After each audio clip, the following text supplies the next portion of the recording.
السلام علیکم ورحمۃ اللہ وبرکاتہ۔ الحمد للہ رب العالمین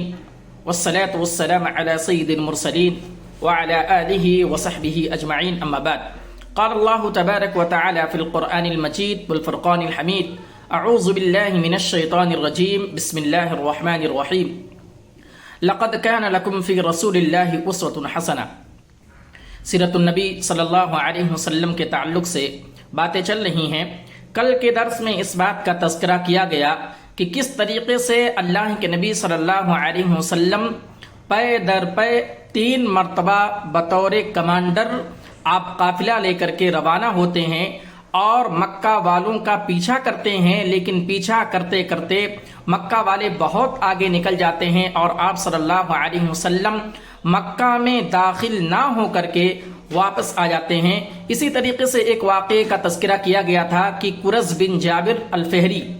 جو بہت ہی شرارتی قسم کا باشندہ تھا، وہ مدینہ کے اطراف میں آتا ہے اور اہل مدینہ کے جو چرواہے ہوتے ہیں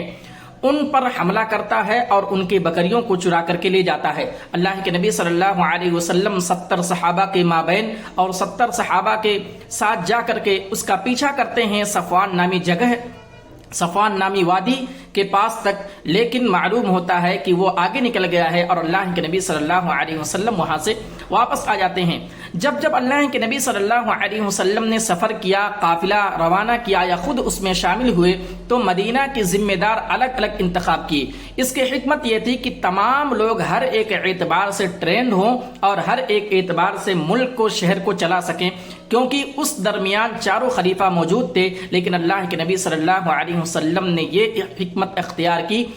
کہ دوسرے لوگوں کو گورنر اور امیر بنایا جائے تاکہ سب کو اس بات کا علم رہے کہ کس طریقے سے حکومت کی جاتی ہے یا کس طریقے سے ملک اور شہر چلایا جاتا ہے۔ اس کے بعد اللہ کے نبی صلی اللہ علیہ وسلم نے ماہ رجب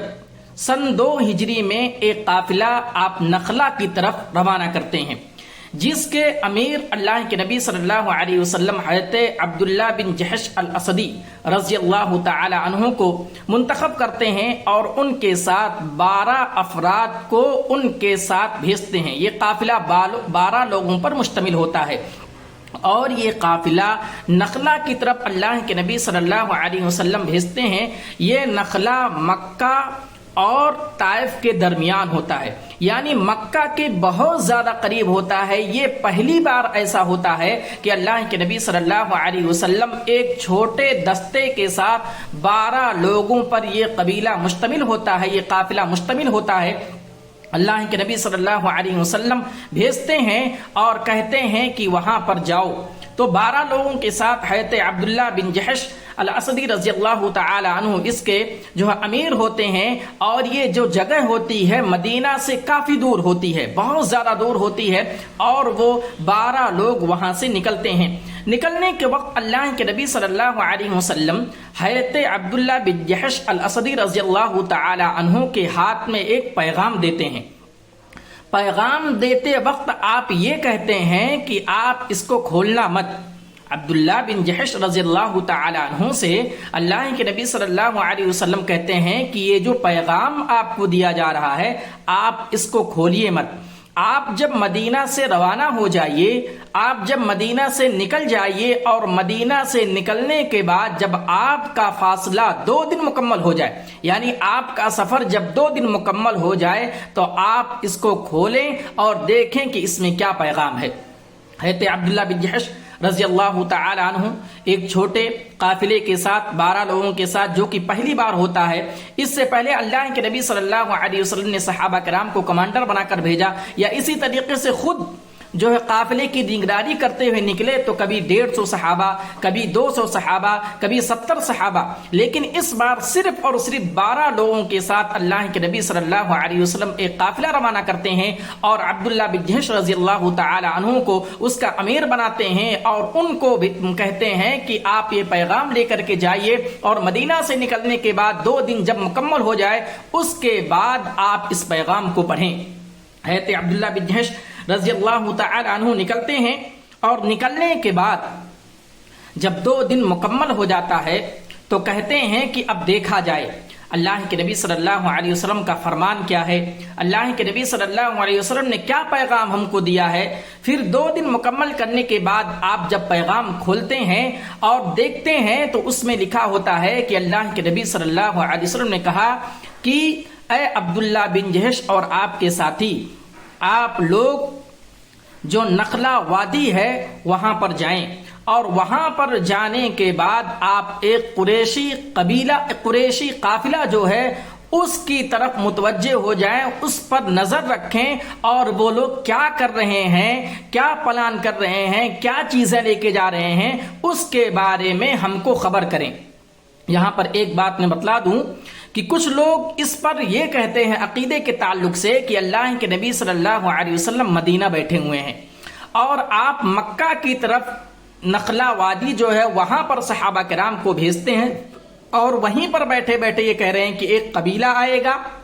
ایک قافلہ آئے گا، عرب کا ہوگا، قریش کا ہوگا، اور اس پر تم کو نظر رکھنی ہے۔ تو یہ عالم الغیب ہیں، اللہ کے نبی صلی اللہ علیہ وسلم کو اس کا علمی غیب ہے۔ یہ بات بالکل سراسر غلط ہے۔ اللہ کے نبی صلی اللہ علیہ وسلم کو اور مدینہ والوں کو جب دھمکی دی گئی کہ مدینہ پر حملہ کیا جائے گا، مدینہ کو نیست و نابود کر دیا جائے گا، مدینہ والوں کو ختم کر دیا جائے گا، اس کے بعد اللہ کے نبی صلی اللہ علیہ وسلم چوکنا ہو گئے، اپنے قاصدوں کو ادھر ادھر پھیلا دیا اور کہا کہ قبیلے والے، قریش والے، مکہ والے کیا کر رہے ہیں، کیا پلاننگ ہو رہی ہے مدینہ پر حملہ کرنے کی یا مدینہ والوں کو مار دینے کی، کیا پلاننگ ہو رہی ہے، آپ لوگ اس پر نظر رکھیں۔ تو ایک قاصد اللہ کے نبی صلی اللہ علیہ وسلم کو یہ پیغام دیتا ہے کہ نخلا کی وادی میں کچھ قبائل اور کچھ قافلے وہاں سے آتے جاتے ہیں، تو آپ جو ہے اس طریقے سے کیجیے۔ تو یہ اللہ کے نبی صلی اللہ علیہ وسلم کے قاصد بھیجنے کا نتیجہ ہے کہ جس کا علم اللہ کے نبی صلی اللہ علیہ وسلم کو ہوتا ہے۔ بہرحال یہاں پر حضرت عبداللہ بن جہش رضی اللہ تعالی عنہ یہ پیغام پڑھتے ہیں لوگوں کے درمیان۔ 12 لوگ وہاں پر موجود ہوتے ہیں، ان کو یہ کہا جاتا ہے کہ اب واپسی نہیں ہے،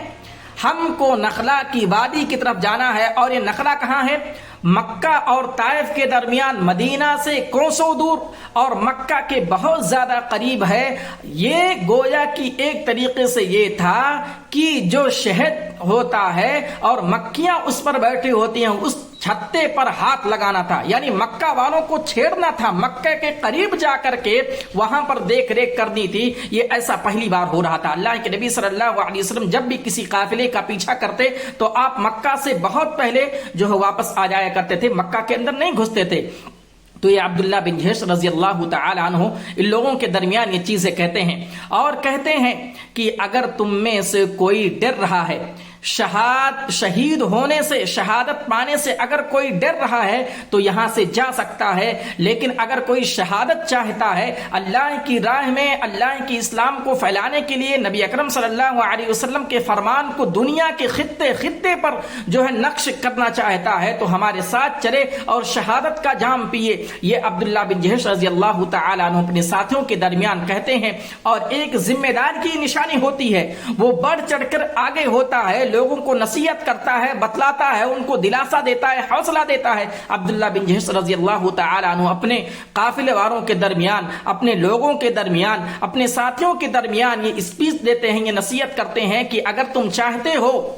اپنی جان بچانا چاہتے ہو، تمہارے دل کے اندر خوف ہے، تمہارے دل کے اندر ڈر ہے، تو یہاں سے واپس ہو جاؤ، لیکن اگر تم شہادت چاہتے ہو تو آگے بڑھو، نخلا میں جائیں گے، وہاں پر نظر رکھیں گے قریش کے لوگ کیا کر رہے ہیں، وہ تمام چیزیں اللہ کے نبی صلی اللہ علیہ وسلم کو بتلائیں گے۔ چنانچہ یہ نصیحت کرنے کے بعد جو 12 لوگ اس قبیلے میں، اس قافلے میں شریک تھے، انہوں نے کہا کہ تم جا رہے ہو، ہم تمہارے ساتھ جائیں گے، کوئی بھی مدینہ واپس نہیں جائے گا، ہم مکہ کی طرف جائیں گے، نخلا میں جائیں گے، اور تمام چیزوں کی خبر اللہ کے نبی صلی اللہ علیہ وسلم کو دیں گے۔ تو اس طریقے سے 12 لوگوں کا دستہ نخلا میں جاتا ہے۔ اس کے بعد کیا چیزیں ہوتی ہیں، قریش والوں پر ان کی نظر ہوتی ہے، اور جو ہے غلطی سے ایک کا قتل ہو جاتا ہے۔ انشاءاللہ کل کے درس میں اس کا تذکرہ کیا جائے گا۔ رب العالمین سے دعا ہے کہ اللہ رب العالمین تو ہمیں کہنے سننے سے زیادہ عمل کرنے کی توفیق عطا فرمائے۔ رب العالمین تو ہمیں سیرت النبی صلی اللہ علیہ وسلم کو پڑھنے، سننے اور اس کے مطابق زندگی گزارنے کی توفیق عطا فرمائے۔